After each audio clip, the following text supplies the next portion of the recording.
Alright, hello Machining 1391. Alright, this is the walk through the D2L video. I'm sure you can find Brightspace. You click on your Brightspace tab or your D2L and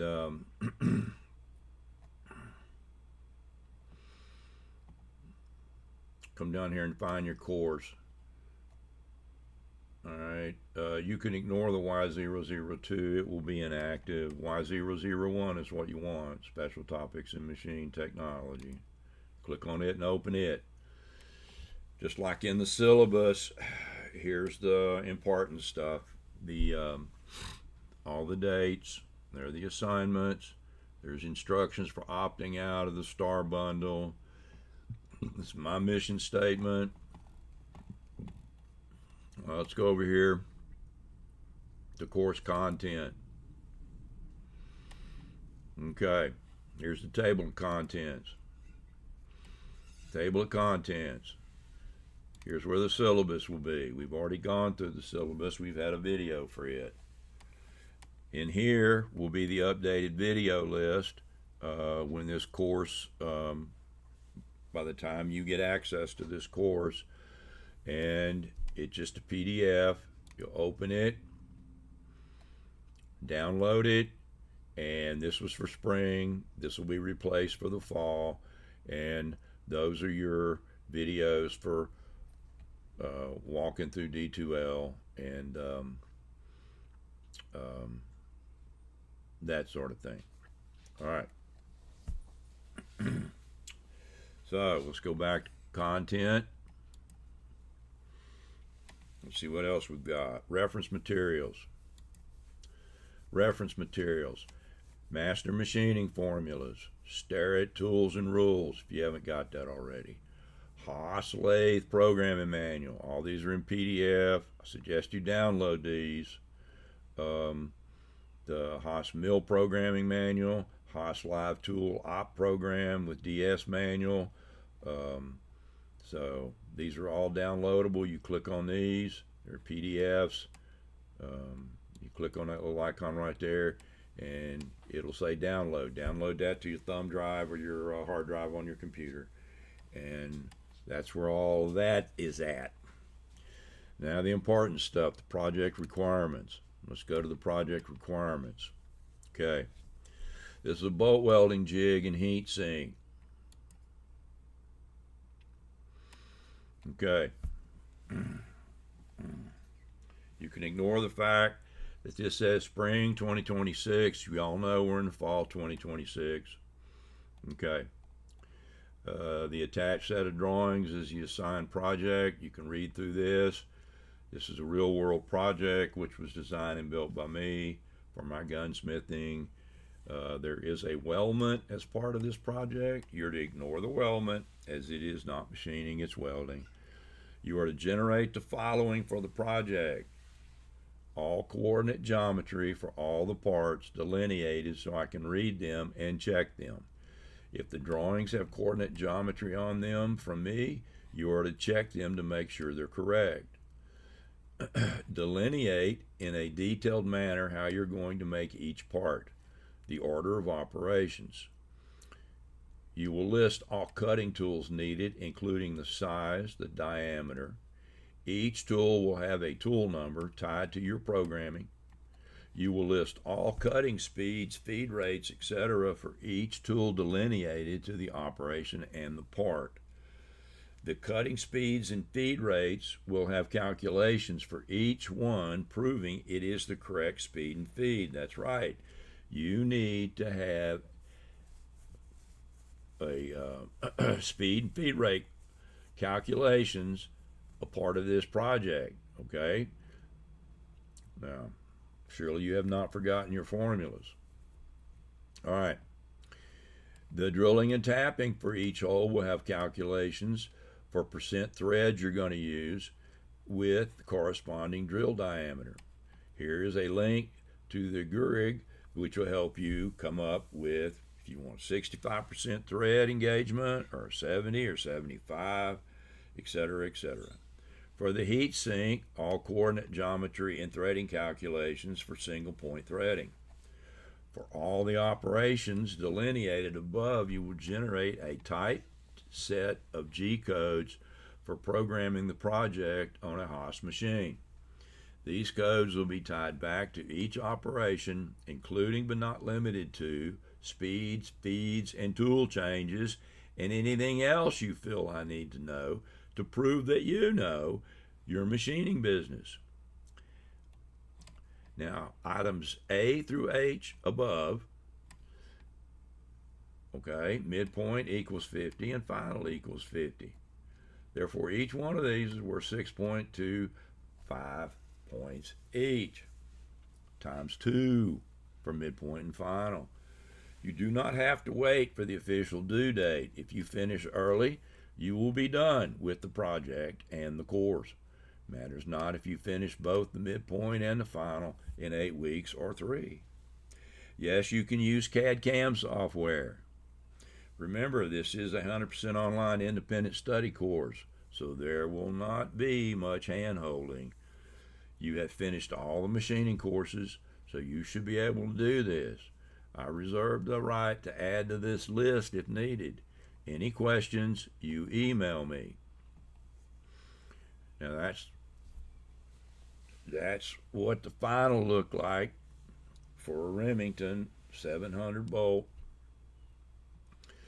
This is the heat sink. These are the clamps. That's the bloody weldment. Okay. And yes, there are 2 of these, so in case you have a long bolt, this was for short action.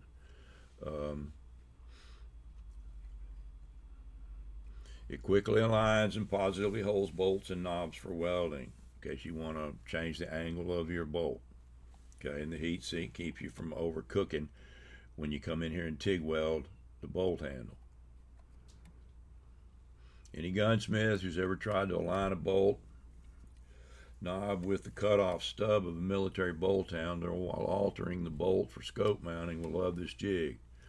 As the illustration shows, the jig makes it possible to lock both the knob and the bolt precisely. So, this is just a firing pin extraction tool. That's the heat sink, and that's just a sleeve to guard the threads on the heat sink. You screw the heat sink into the back of the bolt and put welding paste on here to alleviate the heat affected zone. A design change added a radius to the corners of the clamps and changed the machining sequence. The part was machined as a single unit and then it was split into finish. Now, I don't care if you want to do this in multiple parts on a CNC and program it that way, that's up to you. All right. And the same pocket mill program was used for the second version. All right. Also added was a heat sink.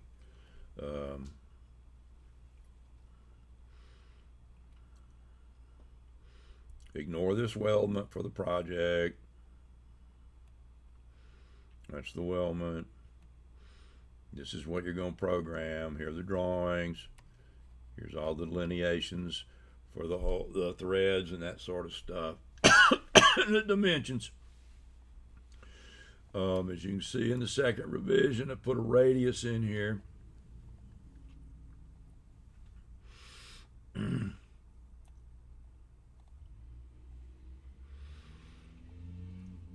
That's the heat sink for a Remington 700 bolt shroud. That was the part before we split it. We did the pocket mill, did all the stuff there, and then took a slitting saw and then slit it.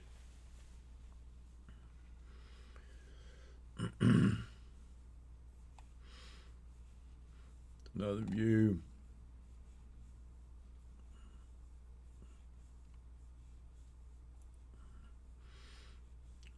And there's the full one with both parts. That way, if you've got a longer bolt, you really want to align it, you can't get it level, you can do it by using the extra clamp.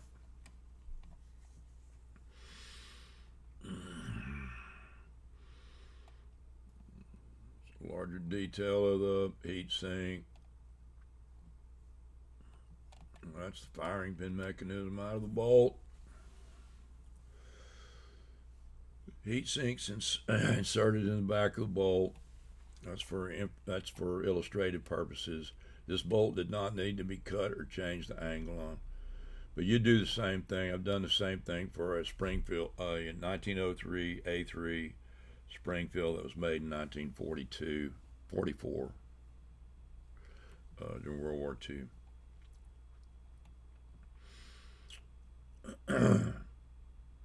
There it is, all assembled. So theoretically, then this would be aligned. That's why you'd use the other clamp to get it perfectly aligned and level, and then come in and start TIG welding or silver soldering. These Remington bolt handles are silver soldered onto the bolt barrel. They're not welded, they're silver soldered. So sometimes they come off and you got to re-silver solder them, and to do that you got to realign them. And that's it. So you have the requirements, there's the drawings.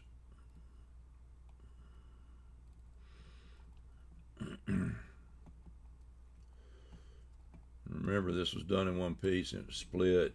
If you want to do program one piece, then that's fine, I don't care.